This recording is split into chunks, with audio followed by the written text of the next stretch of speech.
Shalom, Brother Shiloh coming back at you. We got rained out this weekend, so we were not able to get any property work done on the property. But I'm just catching up on some video editing, and came here to hit you guys with the weekly reflection, part 4. Given the current events and everything that's unfolding in the earth today, us who believe, we see the day approaching. As the scriptures tell us, it tells us to watch, right, and to pray. So we see the war to end all wars approaching. Putin threatening with nuclear attacks if America arms the Ukraine. Netanyahu seeking aid, and the killing of the Hezbollah leader. All these things are signs of the time. And those of us who are diligent, and those of us who are watching and praying, we see the necessity not to just sit back and talk, right, but to act in whatever capacity that may look like for us. It doesn't work, or it doesn't help to just sit back and do nothing, when we can be out here preparing, canning, getting our hands on some land, some property. It's little things like this that separate us from the people who just speak or just talk about things. Another thing that was really on my mind heavily today was my children, my son specifically. My oldest, he recently had his Taekwondo belt ceremony. He's moved up from his white belt, all praises to the Most High, and he went to take his test. And they put these kids through the ringer, to test their strength, their will. And, all praises to the Most High, he passed. But it just had me thinking about, not having a father that was physically there for me. And, not hearing those words, I'm proud of you. The encouragement that a child should have from a father. I want to make sure that I'm doing everything in my power to make sure that I am there for him, both of them really, in such a way that was never done with me. And when I read Proverbs chapter 13, verse 22, it says, a good man leaves an inheritance to his children, right? I take that scripture very serious. That is one of the reasons why I did get my hands on some land, because I wanted to leave something tangible for my children, besides debt. And, unfortunately, we live in a world where everything is debt-based. And I'm trying to make sure that my sons have everything that they need in this life. So, God forbid, if I pass away, I would have been an example to them of what a father and a husband should be, and I'm praying that I stay diligent in that quest to do so. A wise man leaves an inheritance for his children. That has been on my mind heavily these last couple of days. So to give you guys an update, as you can see from the videos that were posted, we got the corner post in. We got our T-post in on one side. We still have to continue, but we started running the fence, the goat fencing. And Lord's willing, next weekend there won't be as much rain, so we will go out there and be able to continue that work.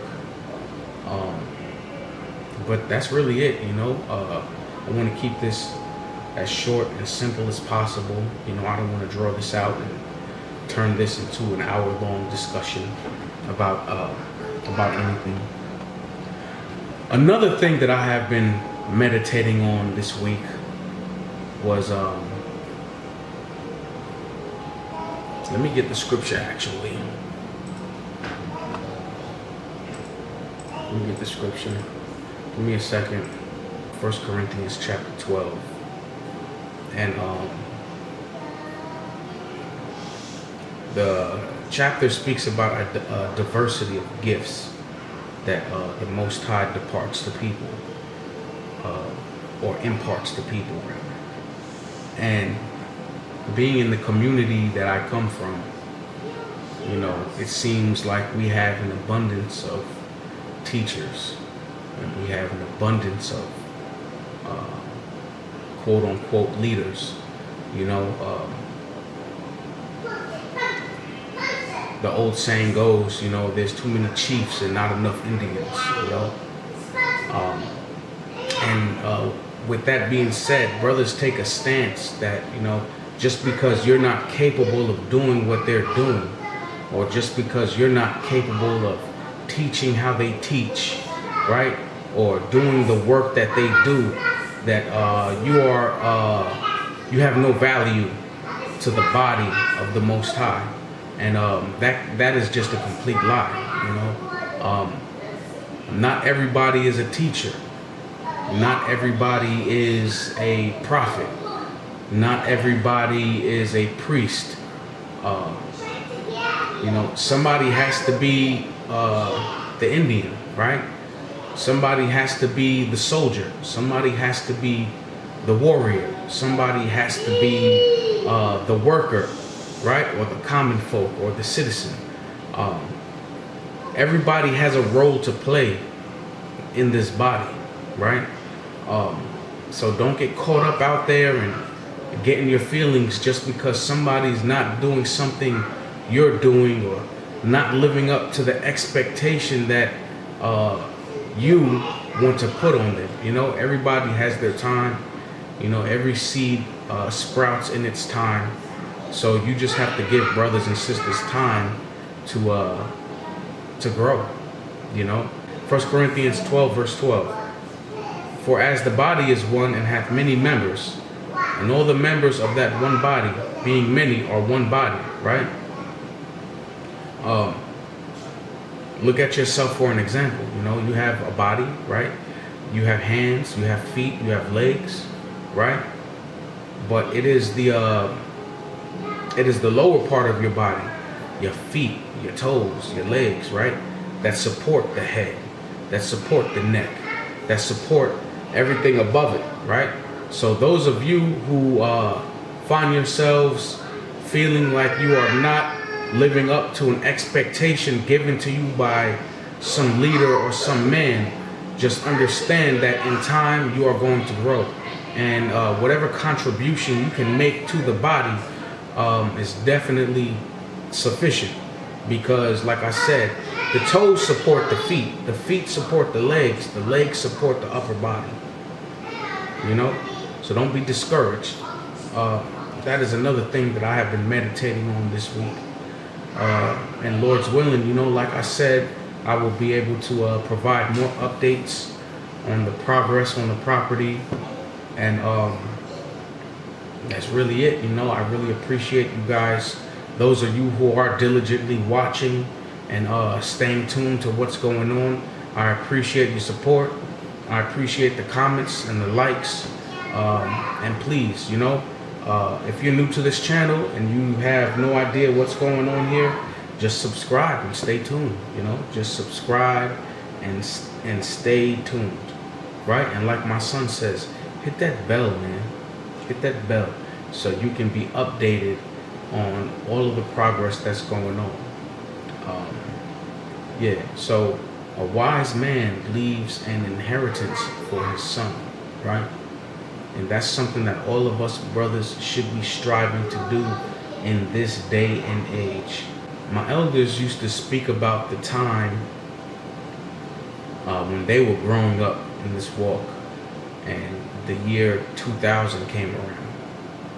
And the year 2000 came around, and their teachers taught that the world was going to come to an end in the year 2000, right? So a lot of brothers stopped working, a lot of brothers sold their homes, a lot of brothers stopped putting in the effort to live and to grow, because they had the understanding that this world was going to come to an end in the year 2000. And here we are in the year 2024, right? So I say that to say this. We see what's going on in the world. We see that war is near. We see that famine is near. We see poverty on a mass level going on in the United States of America right now. Don't let that stop you from working and staying diligent in whatever office the Most High has given you. Do not let that stop you or hinder you from growing in the spirit, from growing in this walk, in this world, and do not let this hinder you from learning new skills. Okay? Don't let it do that. And with that being said, I bid you all a happy Sabbath. I bid you all a prosperous week. Stay tuned. Like, comment, subscribe.